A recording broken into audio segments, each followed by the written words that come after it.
Welcome back to Beginner's Breadboards, my electronics learning journey. Today we're looking at a DHT 11 sensor to display that information on a 16:2 LCD. This also uses the Arduino. So the way our circuit is kind of set up is here we have our 16:2 LCD, and then all of these are just the standard connections for that LCD. This potentiometer here is able to control the contrast on the LCD display, but in general, all of these are just the standard connections for that. The sensor we're using is called the DHT 11 sensor. This is a temperature and humidity sensor. So it has 3 pins, one for VCC, one for ground, and one data pin. And this is a digital, so it connects to a digital Arduino pin. We connected it to pin 7. The way the temperature and humidity sensor sends data to the Arduino is it uses something called single wire communication. So what its kind of protocol is that it sends a 40-bit data frame on request from the microcontroller, the Arduino. In those 40 bits, there are 8 bits that tell it what the humidity is, 8 bits that tell it what the humidity decimal is, 8 bits for temperature, 8 bits for temperature decimal, and then an 8-bit what's called a checksum, which is just kind of a verification for it. This specific sensor though, the DHT11, doesn't actually provide the decimal info for humidity and temperature, so you can only get whole integer values from that, but the upgraded version of this sensor, the DHT22, does do that.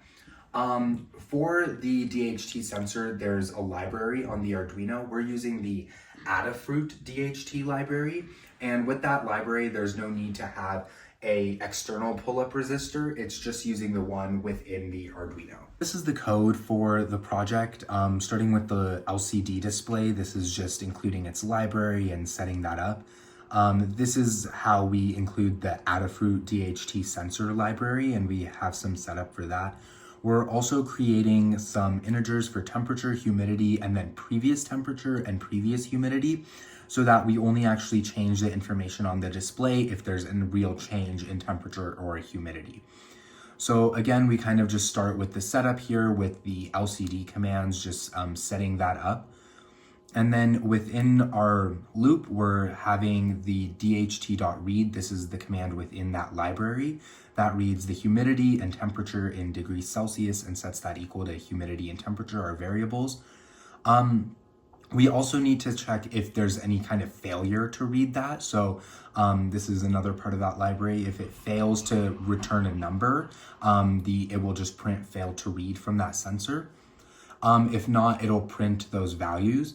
And then this is our if condition here. So only if the temperature is not equal to the previous temperature, or if the humidity is not equal to what we're calling previous humidity, then it will reprint whatever the new temperature and new humidity is, and then set those values equal to previous temperature and previous humidity.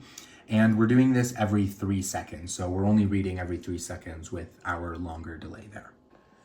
This is everything set up onto the breadboard. Again, this is the LCD display with all of its connections, and then the potentiometer here can change the contrast of the lettering there, but it's not really needed for this project. On this smaller breadboard, we have the DHT11 sensor. That's this blue sensor here. That is connected to ground, 5 volts, and then the data is being sent to the Arduino.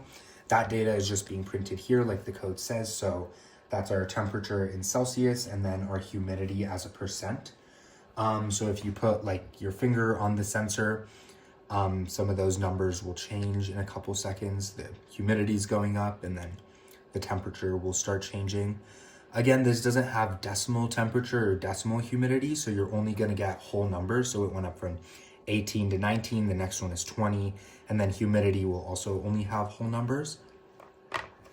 But the way this sends information to the Arduino with the single wire communication, if we look at the output of that data on the oscilloscope, we can see here, so it will normally just sit at high, it'll sit towards 5 volts, but then every 3 seconds we're getting these pulses, and that's where that 40 bits of data are being sent. So we use the single mode of the oscilloscope to just get one snapshot of what's happening, and it'll stop. So the way the single wire communication works is it'll stay at high normally, but then when the Arduino wants to receive data from the sensor, it will send a very long, low pulse here. This wakes up the sensor. And then there's all of this, which is the actual data that the sensor is sending. So this is the 40 bits that we talked about. The sensor will first acknowledge, that's what this is, and then it'll start the bits.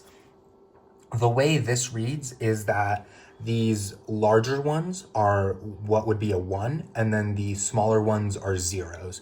So this would be like 1, 0, 1, 0, 0, 0, and so on. And then from those 40 bits, it will figure out what the humidity and what the temperature is. And at the very end, there will be that checksum when then it just goes back to high. And then after another 3 seconds, it will do this again.